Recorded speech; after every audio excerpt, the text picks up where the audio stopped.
तो स्टूडेंट्स कल हम कर रहे थे एंट्रोपी। एंट्रोपी हमने बेसिकली पढ़ी ही क्यों थी कि हमने स्पॉन्टेनिटी ऑफ रिएक्शन को एक्सप्लेन करना है। क्योंकि मैंने बोला था ना कि हम एंट्रोपी स्पॉन्टेनियस प्रोसेस को एक्सप्लेन करेंगे कि कौन कौन से प्रोसेसेस जो हैं वो स्पॉन्टेनियस होते हैं, बट उससे इनको एक्सप्लेन करने से पहले we have to do the entropy concept. तो इसलिए हमने कल एंट्रोपी वाला कंसेप्ट किया था। Okay, now today we will discuss about spontaneous processes, जिसमें हम स्पॉन्टेनियस रिएक्शन की बात करेंगे, स्पॉन्टेनियस फिजिकल चेंजेस की बात करेंगे, और वो क्यों होते हैं, क्या रीजन है किसी रिएक्शन का स्पॉन्टेनियस होने के पीछे, उसकी डिस्कशन करेंगे प्रॉपरली। सबसे पहले spontaneous process, a process which under some conditions may take place by itself or by initiation independent of the rate is called as the spontaneous process। ऐसा प्रोसेस जो खुद ब खुद ही हो जाए या जिसको सिर्फ इनिशिएशन करवाने की जरूरत पड़े, उसके बाद वो खुद ब खुद ही होता जाएगा, that is called as the spontaneous process. जैसे आप बोलोगे कि सर ये कौन सा प्रोसेस हुआ, एग्जांपल दो इसकी। जैसे बर्निंग ऑफ फ्यूल है, बर्निंग ऑफ फ्यूल। फ्यूल को आप जैसे मान लो आपने पेट्रोल लिया, उसको आपने माचिस की तिल्ली से जलाया और उसको छोड़ दिया, उसके बाद आपको थोड़ा जलाना पड़ता है, आपने बस इनिशिएट करना था रिएक्शन, वो कर दिया। उसके बाद वो खुद ब खुद होता जाएगा जब तक ये पेट्रोल सारा का सारा खत्म नहीं हो जाता। So this type of processes are called as the spontaneous processes. A spontaneous process is simply a process which is feasible. Feasible का मतलब जो हो जाए, okay, under that set of condition. For example, flow of water down a hill. अगर आप हिल के ऊपर बैठे हो, ओके, और आपने ये हिल है, हिल के ऊपर आप बैठे हो और आपने यहाँ से पानी घेर दिया, ओके, तो क्या होता है, पानी गिरोगे तो क्या होगा, वो नीचे खुद ब खुद आ जाता है, आप तो बस ऊपर से फेंक देते हो और वो खुद ब खुद ऑटोमेटिकली आ जाता है। तो there is just initiation required, उसके बाद वो खुद ब खुद ही नीचे आ गया। ओके, सिमिलरली हाई टेम्परेचर पे, मान लो आपने हाई टेम्परेचर, ये तवा है, तवे को गर्म कर लिया अच्छे से। ओके, हाई टेम्परेचर पे आपने कैल्शियम कार्बोनेट को रखा, यहाँ पे कैल्शियम कार्बोनेट का पाउडर रखा होगा। उसके बाद क्या है, उसके बाद आपको कैल्शियम कार्बोनेट को डिसोसिएट करने की जरूरत नहीं पड़ेगी, उस टेम्परेचर पे कैल्शियम कार्बोनेट ऑटोमेटिकली ही डिसोसिएट होकर कैल्शियम ऑक्साइड और कार्बन डाइऑक्साइड में बन जाएगा उस जलते हुए तवे पे। Okay, clear. हाँ, इसको इनिशिएट करने के लिए यू नीडेड द हीट, इसलिए हमने उसको गर्म तवा लिया शुरू में। Okay, so these type of processes are called as the spontaneous processes.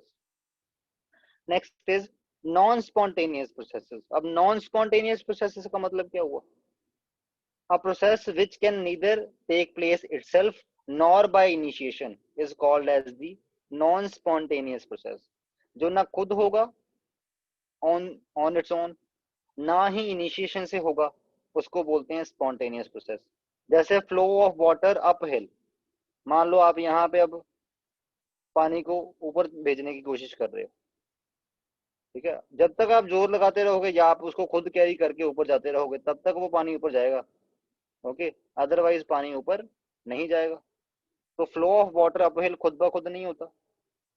Okay, similarly diffusion of a gas from low pressure to high pressure, हमें ये तो पता है कि अगर कोई गैस हाई प्रेशर पे हो, ओके, तो वो हाई प्रेशर से लो प्रेशर पे आता है। जैसे सिलेंडर लीक होता है, सिलेंडर लीक क्यों होता है, क्योंकि आपका जो खाना बनाने वाला सिलेंडर है, रसोई गैस की बात कर रहा हूँ मैं, ओके, वो सिलेंडर, उसमें जो एलपीजी है अंदर, वो हाई प्रेशर पे होती है, इसलिए वो अंदर से बाहर आती है।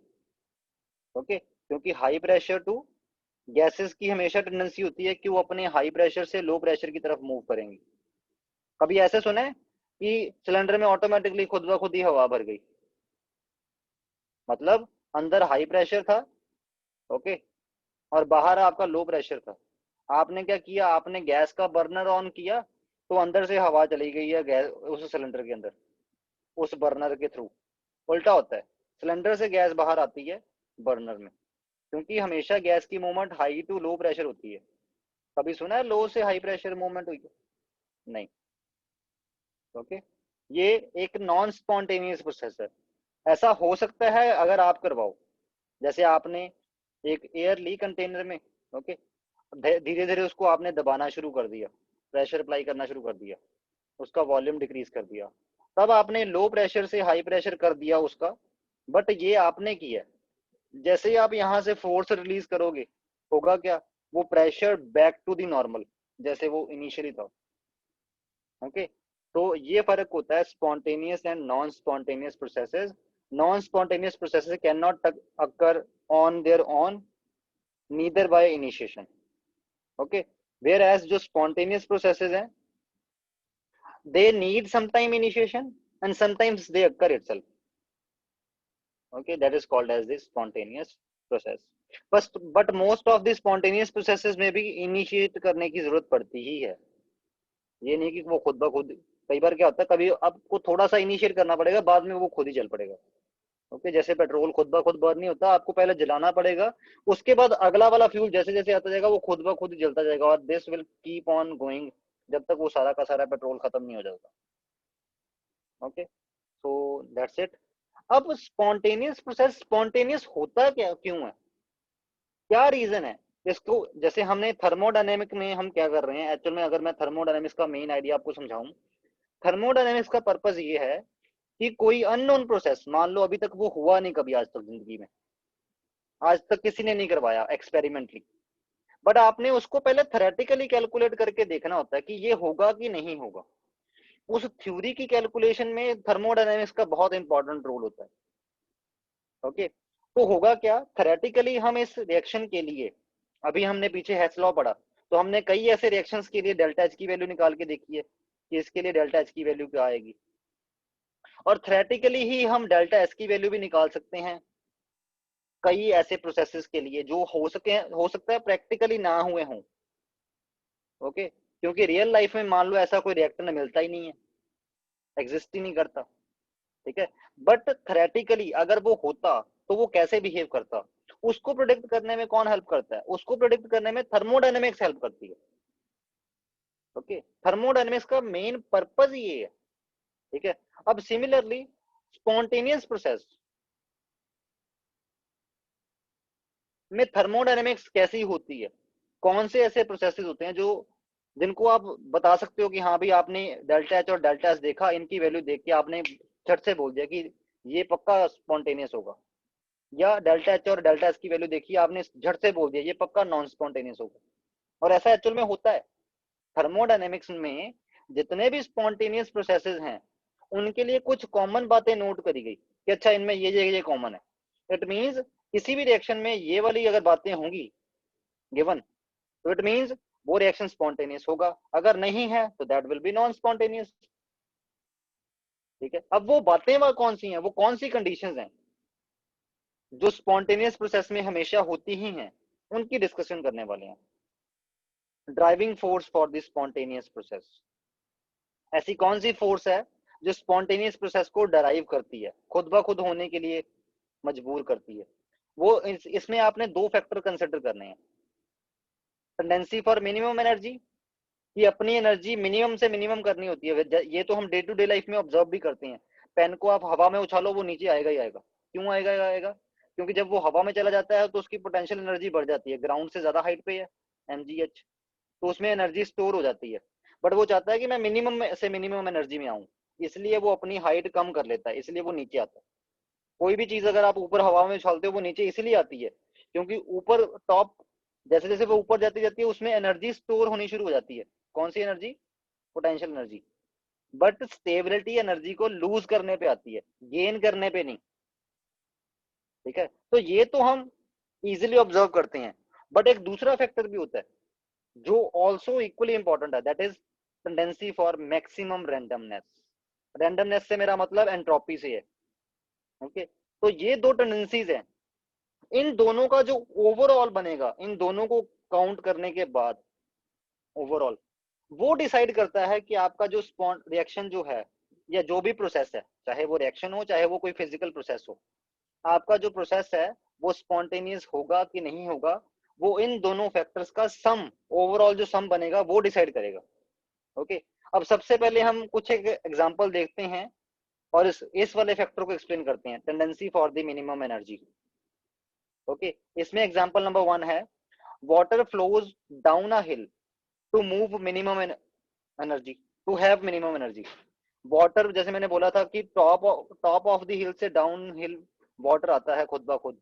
उसका रीजन क्या है? बिकॉज टॉप से बॉटम आने पे उसकी एनर्जी जो है वो मिनिमम हो जाएगी। और हर सिस्टम, हर प्रोसेस, हर एक बॉडी, हर एक ऑब्जेक्ट क्या चाहता है कि मेरी जो एनर्जी है दैट शुड बी मिनिमम से मिनिमम हो जाए। ओके, जैसे हर स्टूडेंट चाहता है कि बस पढ़ाना लिखाना छोड़ दो, हमें आराम से रेस्ट करने दो। ओके, आराम से मजे से हम फोन चलाएं या रेस्ट करें या सो जाएं। Okay, that is called as the tendency for minimum energy. Okay, clear. और दूसरा ये टेंडेंसी फॉर मैक्सिमम रैंडमनेस, मतलब हमें आजादी हो, हम जहां चाहें जैसे घूम सकें, जैसे मर्जी घूम सकें, हम पे कोई रिस्ट्रिक्शन ना हो।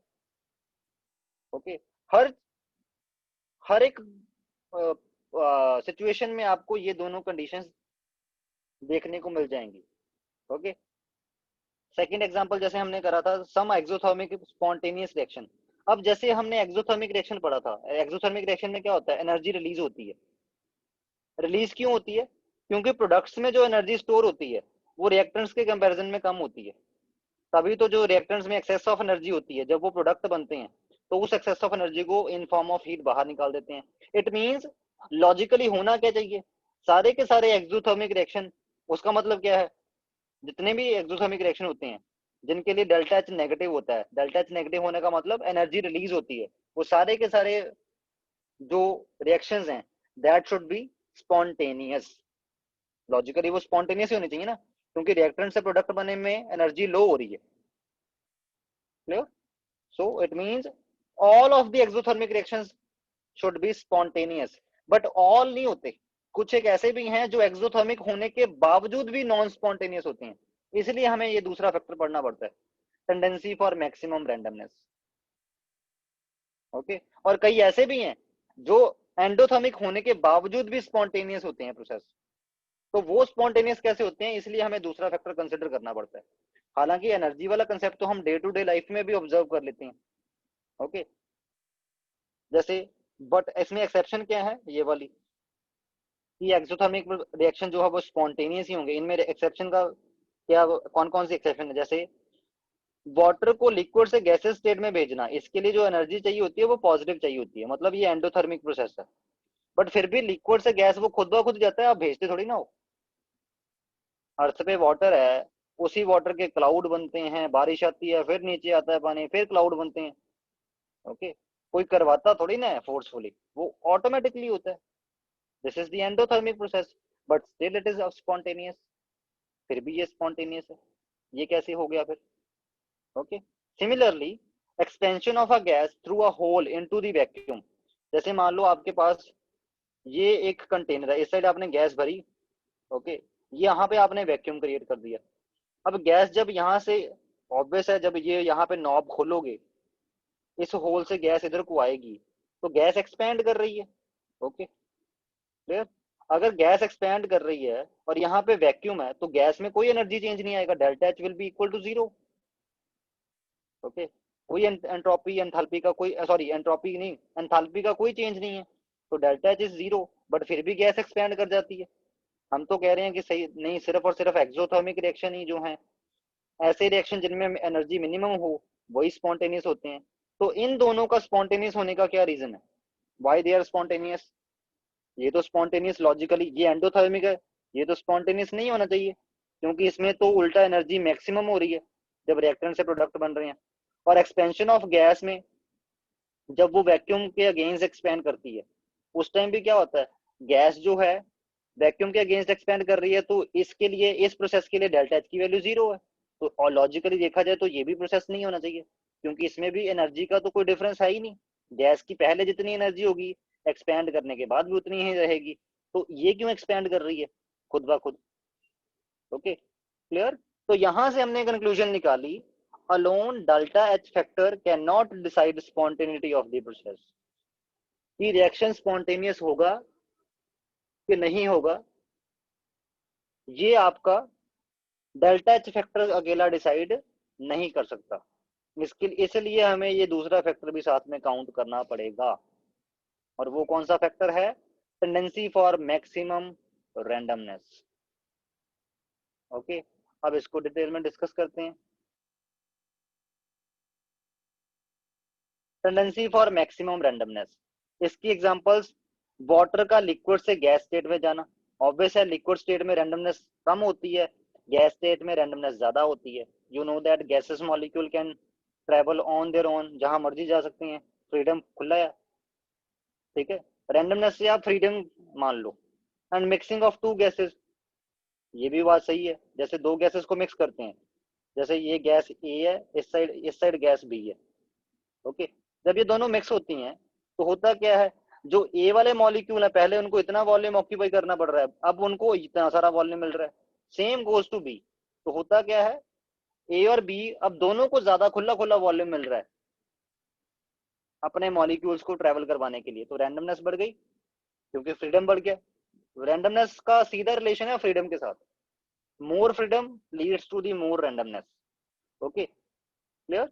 बट अकेला रैंडमनेस भी ऐसा फैक्टर नहीं है जो स्पॉन्टेनिटी को डिसाइड कर सके। जैसे delta H alone can not decide, sorry, जैसे डेल्टा एच अलोन स्पॉन्टेनिटी के बारे में नहीं बता सकता, वैसे ही डेल्टा एस भी अकेला स्पॉन्टेनिटी के बारे में कोई इंफॉर्मेशन प्रोवाइड नहीं कर सकता।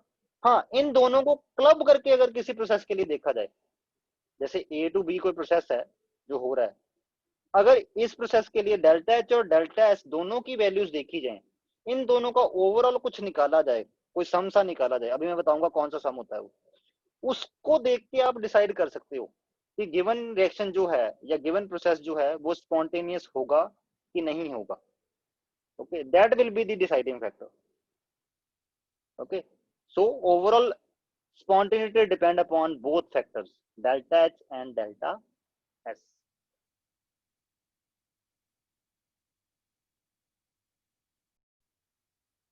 तो ये वो वाला फैक्टर जो डेल्टा एच और डेल्टा एस का ओवरऑल बताता है, वो कौन सा फैक्टर है, गिब्स फ्री एनर्जी, जी। इसको जी से डेजिग्नेट करते हैं, capital G. Thermodynamic quantity of a system, the decrease in whose value during a process is equal to maximum possible useful work that can be obtained from the system। ये एक ऐसी quantity है, thermodynamic quantity है, अगर इसकी value during the process, जैसे ए to B जाने पे जी की वैल्यू डिक्रीज हो, G is the Gibbs free energy, it means वो जो वैल्यू डिक्रीज हो रही है वो सारी की सारी वैल्यू को आप किसी यूजफुल वर्क करवाने के लिए यूज कर सकते हो। Okay, clear. और जो एग्जैक्ट वैल्यू ऑफ जी है किसी सिस्टम के लिए उसको मेजर नहीं किया जा सकता, बट ये भी हम फॉर्चुनेट है कि हमें कभी एग्जैक्ट वैल्यू ऑफ जी की जरूरत पड़ती ही नहीं है। ओके, हमें जब भी जरूरत पड़ती है, हमें प्रोसेस के दौरान गिब्स एनर्जी में चेंज कितना आया डेल्टा जी, उसकी जरूरत पड़ती है, और उसको निकालने के लिए हमारे पास फॉर्मूलाज हैं कि डेल्टा जी कैसे कैलकुलेट करना है। ओके, बट वैसे अगर डेल्टा जी का मतलब देखें, गिब्स फ्री एनर्जी चेंज का मतलब देखें, वो क्या होता है, sum of Gibbs free energy of product minus sum of Gibbs free energy of reactant. जितने भी रिएक्टेंट है उनकी गिब्स फ्री एनर्जी का सम, और जितने भी प्रोडक्ट हैं उनकी गिब्स फ्री एनर्जी का सम। तो प्रोडक्ट की गिब्स फ्री एनर्जी से रिएक्टेंट की गिब्स फ्री एनर्जी को माइनस कर दो, that will be equal to delta G. हालांकि जैसे मैंने पहले बोला, जी की वैल्यू ना तो प्रोडक्ट के लिए एग्जैक्ट कैलकुलेट की जा सकती है ना रिएक्टेंट के लिए, बट डेल्टा जी को निकालने के लिए यही फॉर्मूला नहीं होता, और भी कई सारे फॉर्मूले होते हैं। ये तो वैसे मीनिंग समझाया कि डेल्टा जी का मतलब क्या है, कि जो आपके पास आफ्टर प्रोसेस बना है, जैसे ए टू बी हो रहा है, आफ्टर प्रोसेस कौन बना है, बी, बी की गिब्स फ्री एनर्जी माइनस ए की Gibbs free energy will give you the delta G for this process. Okay, और वो डेल्टा जी जितना भी चेंज आ रहा है, अगर ये नेगेटिव है इसमें, क्योंकि हमने बोला ना डिक्रीज इन वैल्यू, मतलब डेल्टा जी नेगेटिव होना चाहिए, तो वो डेल्टा जी जितना नेगेटिव है, इट मीन उतनी की उतनी सारी की सारी जो एनर्जी है वो किसी ना किसी वर्क की फॉर्म में कन्वर्ट करने के लिए अवेलेबल है ड्यूरिंग दिस प्रोसेस, जब इसको ए टू बी कन्वर्ट करेंगे। तो डेल्टा जी को, जैसे मैंने बोला, वो पिछले वाले फॉर्मूले से तो कैलकुलेट कर नहीं सकते, डेल्टा जी को कैलकुलेट कर सकते हैं डेल्टा एच और डेल्टा टी की, डेल्टा एस की हेल्प से। इसकी derivation is not that important, तो इसलिए मैंने डेरिवेशन नहीं करी, सीधा आपको ये वाला रिलेशन दिमाग में रख लेना है, that is delta G is equal to delta H minus T delta S, where delta H is the change in enthalpy, delta S is the change in entropy, and T is the temperature at which that particular process is happening. Okay clear.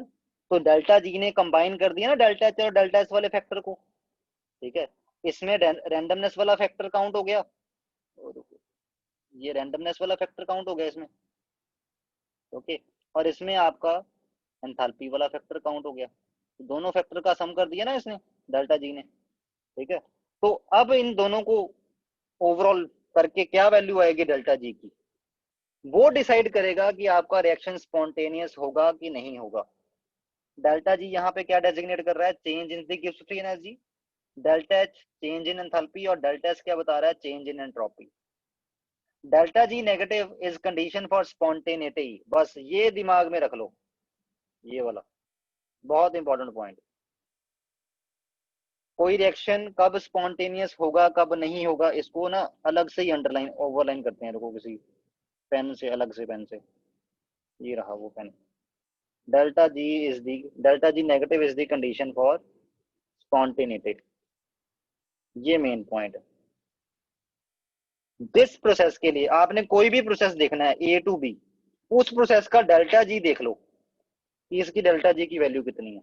अगर ये delta G की value है negative, आंख बंद करके बोल दो कि वो स्पॉन्टेनियस रिएक्शन है, कि ये इसको जो मर्जी कर लो, अगर ये रियल में एग्जिस्ट करेगी रिएक्शन कहीं पे, अगर ये सिर्फ हाइपोथेटिकली है, थ्योरेटिकली ही देखनी है, फिर तो चलो you will go on, okay.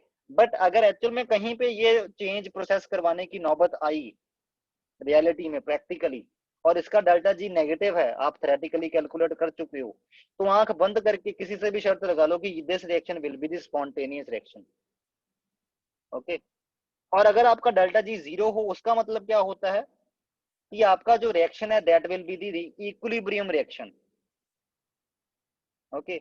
और डेल्टा जी पॉजिटिव होने का मतलब क्या है, this is the condition for non spontaneity, कि वो रिएक्शन नहीं होने वाली, ओके, वो रिएक्शन नहीं होने वाली, ओके। तो अब देखें डेल्टा जी नेगेटिव कब आता है, डेल्टा जी नेगेटिव कब आ सकता है, देखो delta G equal to delta H minus T delta S है। अगर आपका डेल्टा एच नेगेटिव हो और डेल्टा एस क्या डेजिग्नेट करता है, change in entropy, delta S positive हो, मतलब एंट्रोपी, जब आप रिएक्टेंट से प्रोडक्ट बना रहे हो तो प्रोडक्ट साइड आने पे एंट्रोपी बढ़ रही है, मतलब आपकी रैंडमनेस बढ़ रही है, पॉजिटिव, ओके। और डेल्टा एच एनर्जी कम हो रही है, मतलब ये एक्सोथर्मिक प्रोसेस है, डेल्टा एच नेगेटिव है इसके लिए। तो ऐसा रिएक्शन जिसके लिए डेल्टा एच नेगेटिव हो और डेल्टा एस पॉजिटिव हो, ऐसे रिएक्शन को होने से कोई नहीं रोक सकता, स्पॉन्टेनियस होने से कोई नहीं रोक सकता।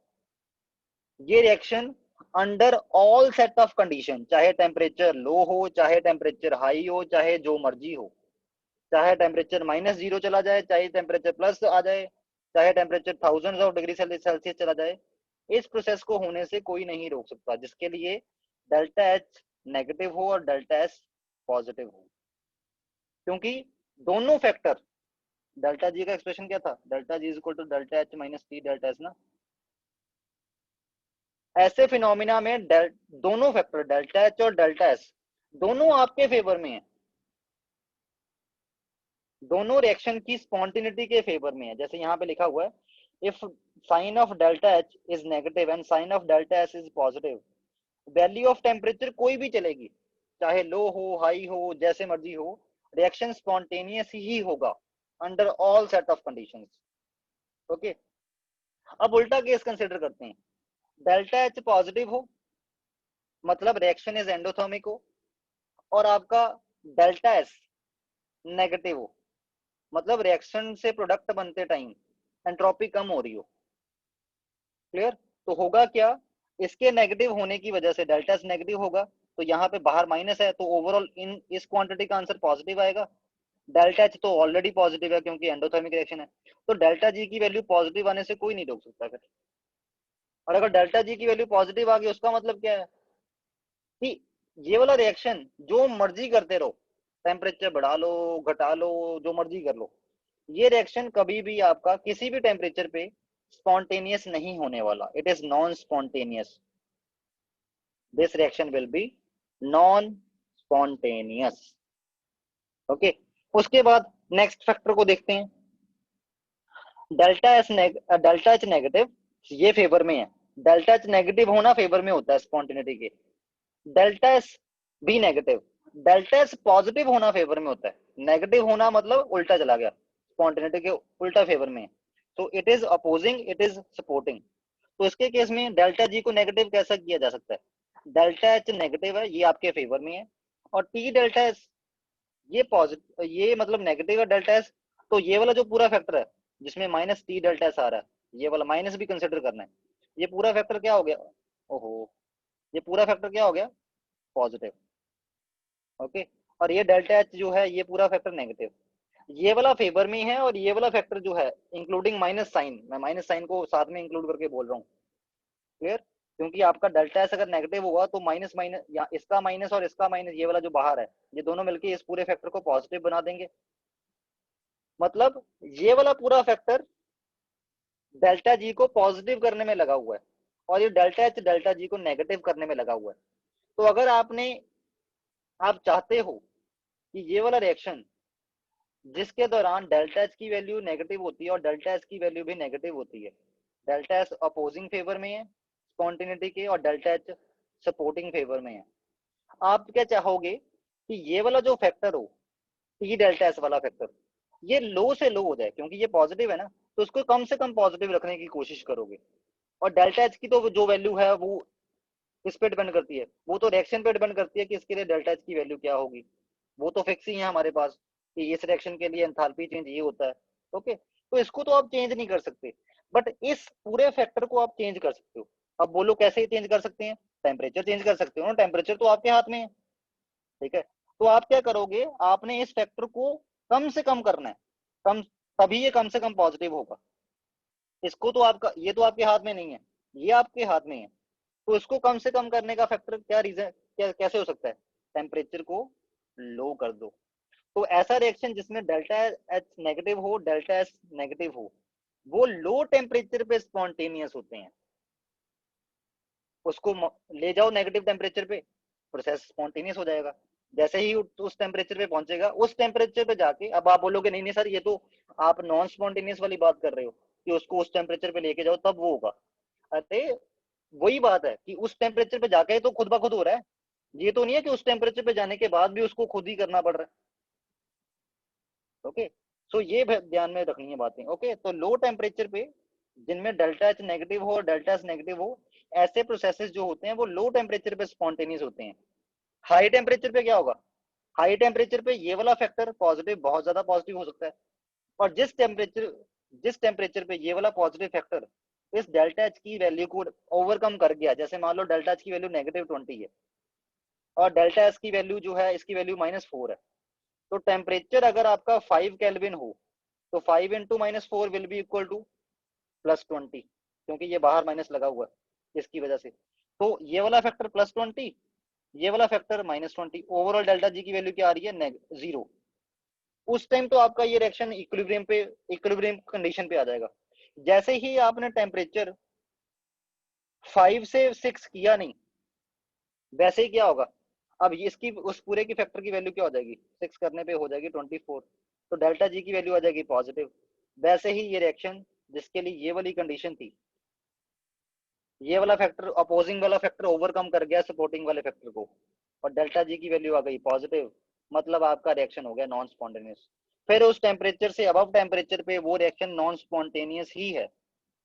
ओके, अब उल्टा वाला देखते हैं कि डेल्टा एच जो है वो आपके अपोजिंग फैक्टर में है, मतलब डेल्टा एच पॉजिटिव है और डेल्टा एस भी पॉजिटिव है, डेल्टा एच पॉजिटिव होना फेवर में होता है। ओके, और डेल्टा एच पॉजिटिव होना फेवर में नहीं होता। अब आप बोलोगे डेल्टा एस पॉजिटिव होना फेवर में क्यों है, क्योंकि बाहर नेगेटिव साइन लगा है ना, तो ओवरऑल इस फैक्टर की वैल्यू नेगेटिव हो जाएगी ना, और डेल्टा जी को ये नेगेटिव करेगा ये वाला फैक्टर। ओके, तो ये वाला फैक्टर नेगेटिव होगा, कब होगा, अगर ये वाला पूरा का पूरा फैक्टर, इसकी वैल्यू, साइन को अगर छोड़ दें, इसकी वैल्यू डेल्टा एच से ज्यादा हो, तभी होगा ना, क्योंकि डेल्टा एच पॉजिटिव आएगा, ये वाला पूरा का पूरा फैक्टर नेगेटिव होगा। ओके, ये पूरा का पूरा फैक्टर नेगेटिव होगा।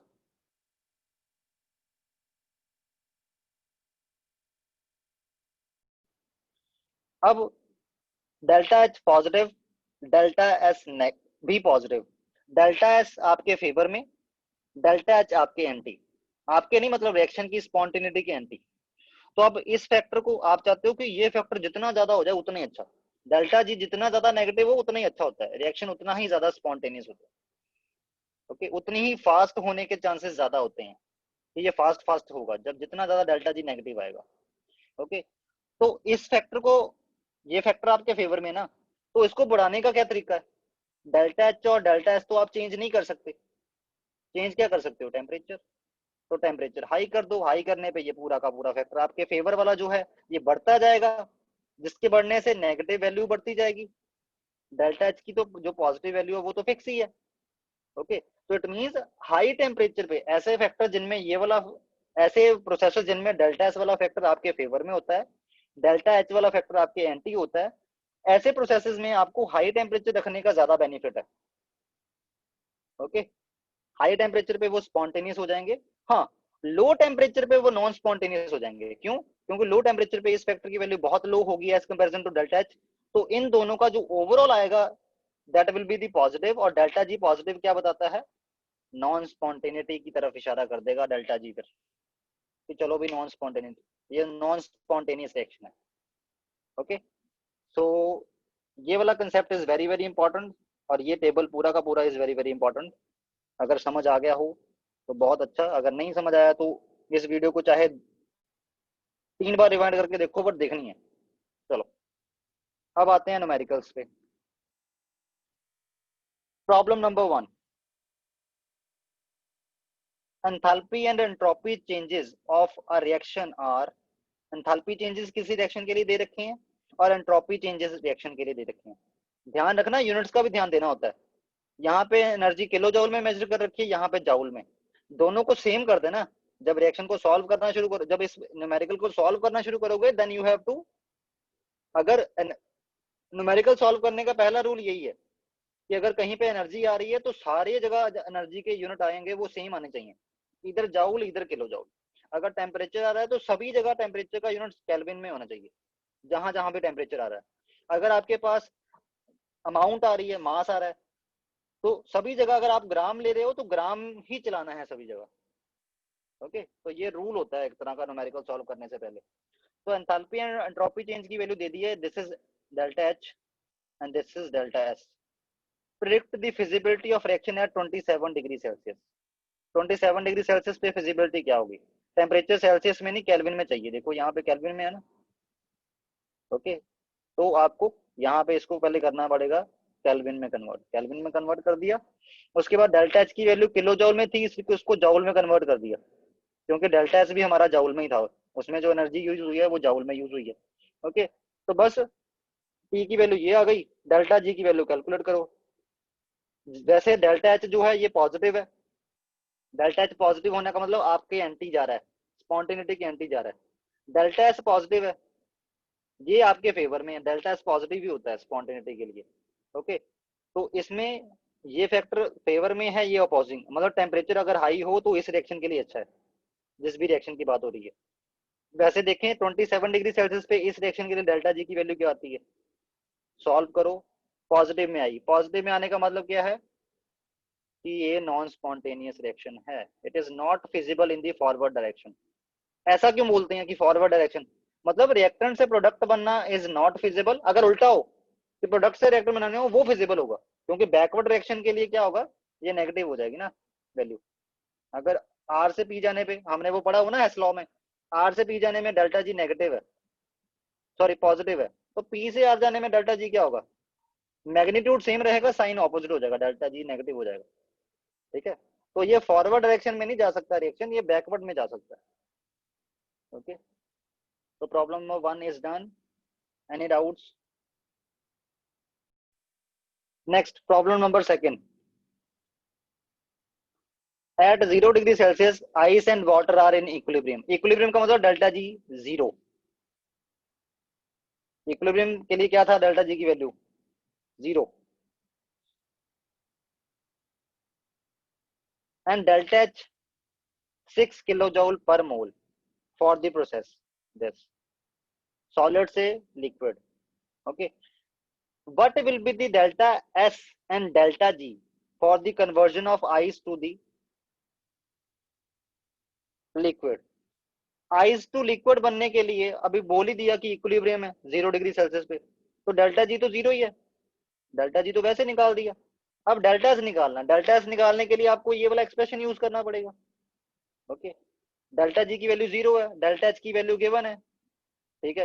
टेम्परेचर डिग्री सेल्सियस में गिवन है, आपको केल्विन में कन्वर्ट करना पड़ेगा, केल्विन में कन्वर्ट कर लो यहाँ पे, ठीक है, क्योंकि टेम्परेचर केल्विन में चलता है। जितने भी आपके पास मैंने बोला ना फॉर्मूले हैं केमिस्ट्री में, उसमें टेम्परेचर केल्विन में ही चलेगा बस। तो ये जीरो है, डेल्टा एच की वैल्यू आपने पुट कर दी है, ये वाली पुट कर लेनी है, ठीक है। टी आपने 273 केल्विन पुट कर देना, डेल्टा एस की वैल्यू निकाल लो, डेल्टा एस की वैल्यू आ गई।